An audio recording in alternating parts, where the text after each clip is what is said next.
আজকে পয়লা বৈশাখ উপলক্ষে আপনাদের সকলের কাছে প্রীতি শুভেচ্ছা। ছোটদের জন্য ভালোবাসা, বড়দের জন্য আমার শ্রদ্ধা রইল। আপনারা সকলে আমার এই শ্রদ্ধা গ্রহণ করবেন। তো শুরু করা যাক আজকের ভিডিওটি।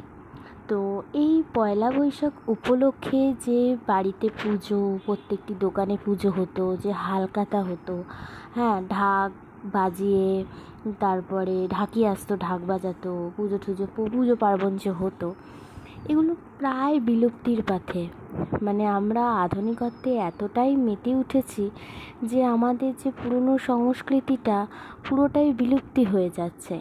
তো আমাদের পাশেই একটা মণ্ডপ রয়েছে, সেখানে সেই পুরনো ধারাটিকে বজায় রেখেছে। তো আমার ছেলেকে সেই সংস্কৃতির সাথে পরিচয় লাভের জন্যই আমি নিয়ে গিয়েছিলাম সেই মণ্ডপে। পয়লা বৈশাখ উপলক্ষে কী কী হয় সেগুলি উপলব্ধি করা যায়।